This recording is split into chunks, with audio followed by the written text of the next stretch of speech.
Radhe Radhe. Hello everyone, let's begin with a new episode शुरू करने से पहले जिन्होंने अभी तक सब्सक्राइब नहीं किया चैनल जल्दी से कर दें, और एपिसोड नहीं लाइक किया वो जल्दी से लाइक कर दें, नोटिफिकेशन बेल दबा दें और लेट्स स्टार्ट इट। वो मिस्टीरियस माफिया अपने हाथ में पकड़े गन को अपने जैकेट में छुपा लेता है। वो उस हाथ को जेब में डालकर दूसरे हाथ में पड़े वाइन के ग्लास को लेकर बहुत ही एटीट्यूड और दबंगई से नीचे उतरने लगता है। हर किसी की नज़र उसके ऊपर थी। यह महसूस करते ही मिस्टीरियस माफिया के होठों पर अजीब सी मुस्कुराहट आ जाती है। वह बड़े से हॉल में बीचों बीच खड़ा हो जाता है। उसकी कठोर नज़रें धीरे धीरे ब्लैक ईगल की ओर जाती हैं और वहीं पर थम जाती है। ब्लैक ईगल भी मिस्टीरियस माफिया के पास आ जाता है। उसने मिस्टीरियस माफिया को ऊपर से नीचे तक देखा और फिर उसका मजाक उड़ाते हुए बोला, तुम्हें क्या लगता है इस तरह अपने जैकेट में खून से सने हुए ड्रैगन बनवाकर तुम खतरनाक दिखने लगोगे और लोगों को यह साबित कर दोगे कि तुम कितने ज़्यादा डेंजरस हो? क्या मजाक है ये? इतना कहकर ब्लैक ईगल हंसने लगा। यही नहीं, वहाँ मौजूद सभी लोग ब्लैक ईगल की बातें सुनकर हंसने लगे। तभी दूसरे आदमी ने भी मिस्टीरियस माफिया का मजाक उड़ाते हुए कहा, देखो तो ज़रा इसका अंदाज कैसा है, जैसे ये हम सबका भगवान हो। देख तो ऐसा रहे जैसे आज यही जीत कर जाएगा, लेकिन मुझे क्या लगता है कि मेरा गॉड भी इसे आसानी से हरा सकता है। बच्चे, तुम्हारी पर्सनैलिटी देखकर लग रहा है कि तुम अभी बहुत छोटे हो, इसलिए यहाँ से चले जाओ, जिंदा बच सकते हो।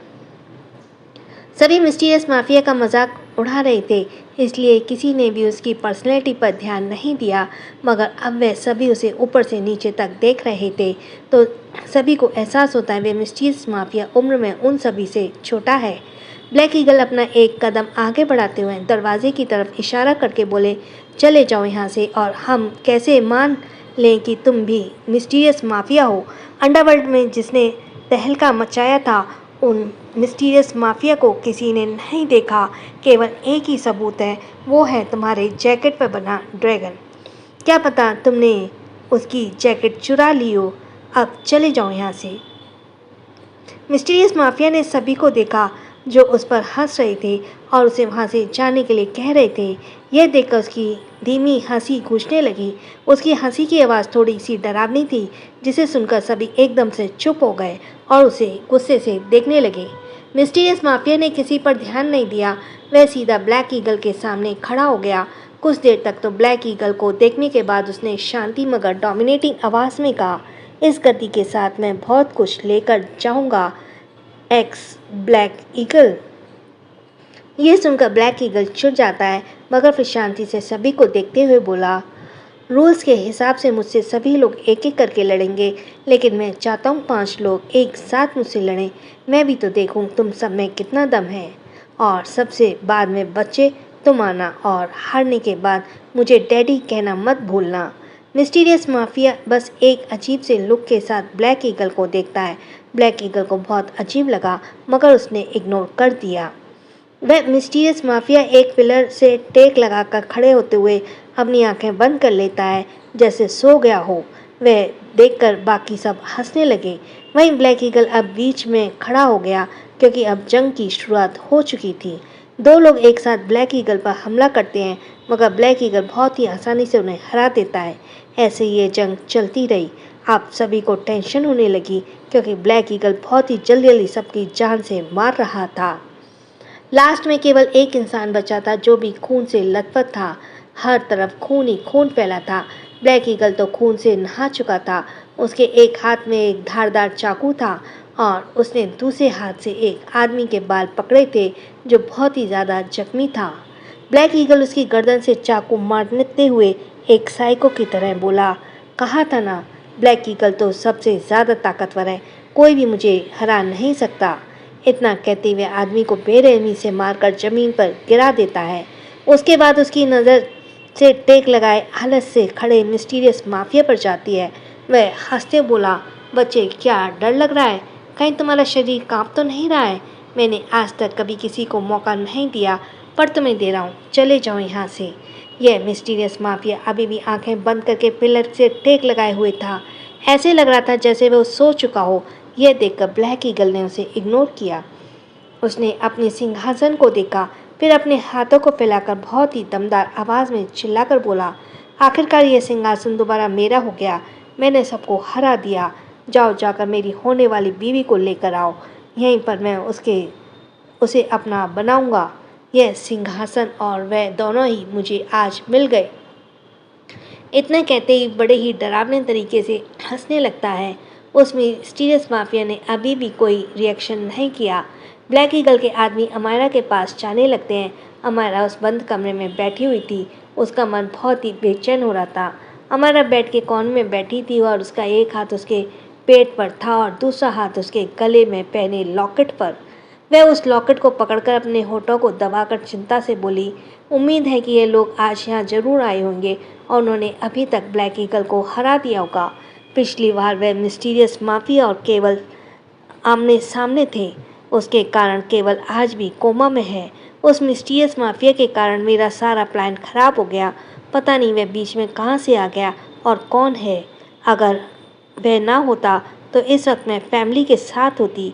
इतना कहकर वह अपनी मुट्ठी बंद कर लेती है।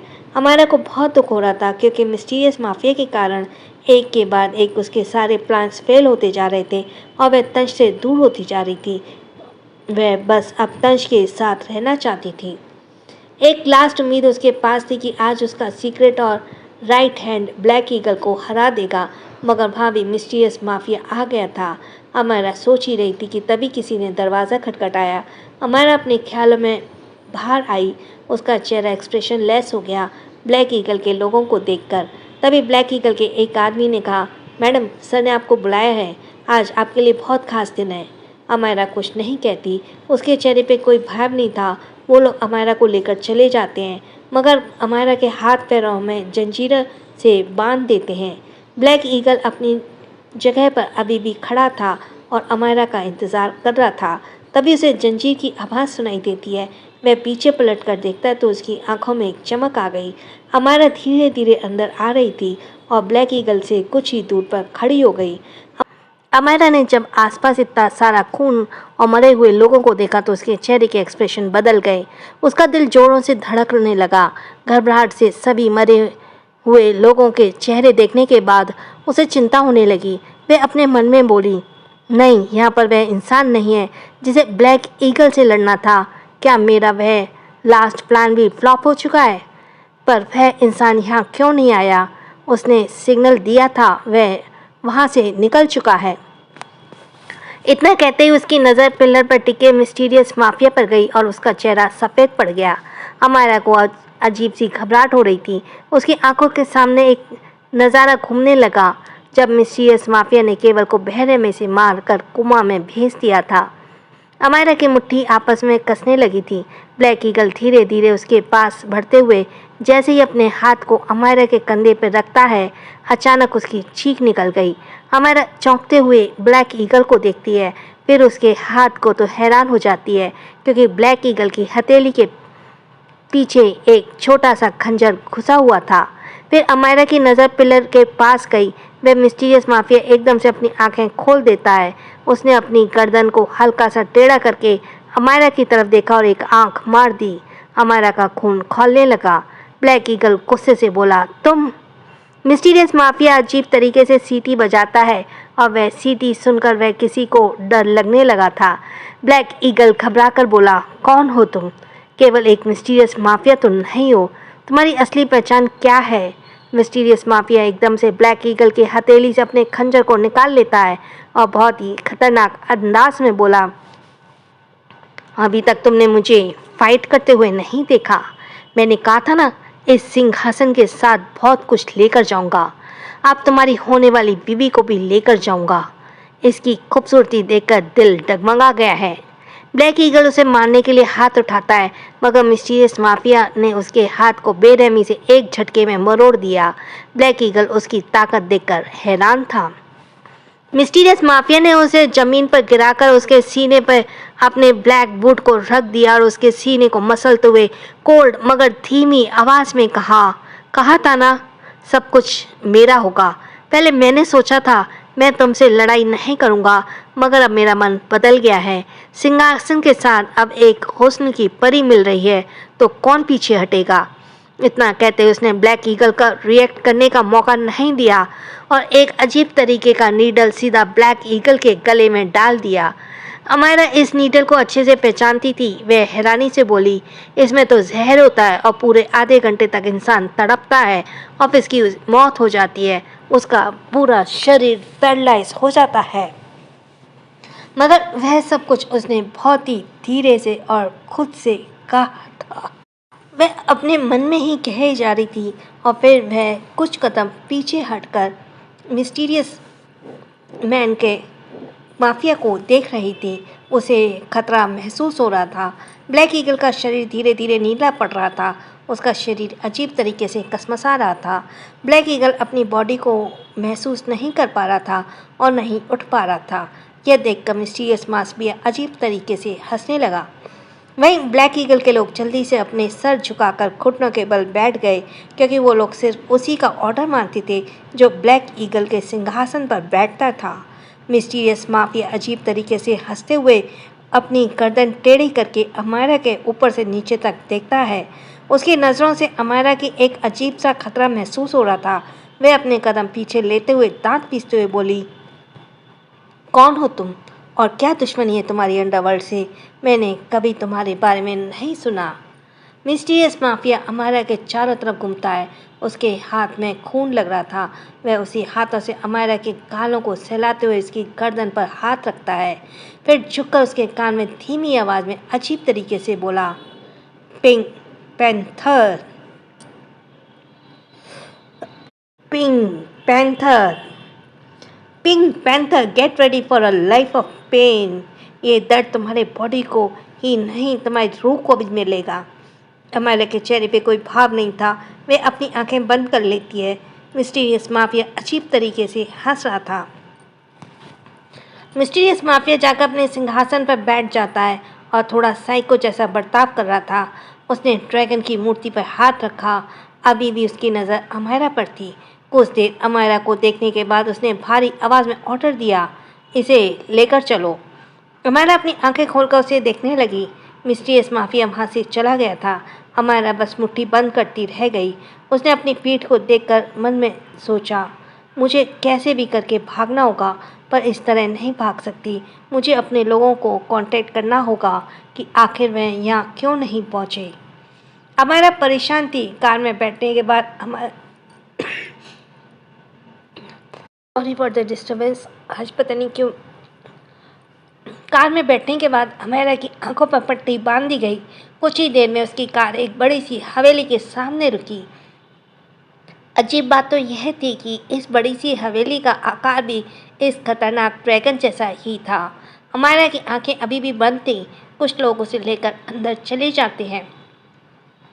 वहीं मिस्टीरियस माफिया एक रूम में बैठा था। उसके सामने श्रेष्ठ के साथ कुछ लोग और थे। श्रेष्ठ के बगल में एक आदमी बैठा था जिसका चेहरा दिखाई नहीं दे रहा था। मिस्टीरियस माफिया हंसते हुए भारी आवाज़ में बोला, तुम्हें क्या लगता था मेरे रहते तुम लोग ब्लैक ईगल के सिंहासन पर बैठ जाओगे? जब तुम लोग मुझे माफिया बनने से नहीं रोक पाए तो अब क्या कर पाओगे? सॉरी। इतना कहकर वह हंसने लगा। श्रेष्ठ निराश था। उसने दांत पीसते हुए कहा, कौन हो तुम और क्यों हमारे सारे प्लान को बर्बाद कर रहे हो? अगर तुम्हें माफिया वर्ल्ड को बर्बाद करना है तो करो जाकर। अमायरा से तुम्हारा कोई लेना देना नहीं है, मगर तुम्हारे कारण मेरी बहन ब्लैक ईगल के चुंगल में फंस गई थी। अब हमने ब्लैक ईगल को ख़त्म करने का प्लान बनाया है तो तुम फिर से बीच में आ गए। आखिर क्या चाहते हो तुम? मिस्टीरियस माफिया कुछ देर तक उन्हें देखता रहा, मगर उसने कोई जवाब नहीं दिया और ऐसे ही चला गया। श्रेष्ठ को बहुत गुस्सा आया, मगर वह कुछ भी नहीं कर सकता था। हमारा अंधेरे रूम में बैठी हुई थी। उसे कुछ दिख नहीं रहा था। ऊपर से उसकी आंखों पर पट्टी भी थी। उसके हाथ अभी भी बंधे हुए थे। तभी उसे एहसास हुआ किसी ने दरवाज़ा खोला और दरवाजे के अंदर आ रहा है। हमारा का दिल जोरों से धड़कने लगा था, क्योंकि इस हालत में वह कुछ कर नहीं सकती थी, ना वह अपने साथियों से कांटेक्ट कर पा रही थी। हमारा कुछ नहीं बोली। उसका सर नीचे था। रूम के अंदर कोई और नहीं बल्कि मिस्टीरियस माफिया आया था। काफ़ी देर तक वह अपनी जगह पर खड़ा रहा। तभी अमायरा को महसूस हुआ कि मिस्टीरियस माफिया अपने ऊपर कपड़े उतार रहा था। वह अमायरा यह एहसास होते ही उसका चेहरा पीला पड़ गया। क्या हमारा भाग पाएगी मिस्टीरियस माफिया? क्या करना चाहता है जानने के लिए बने रहिए। So thanks for listening. छोटों को प्यार, बड़ों को सम्मान। राधे राधे।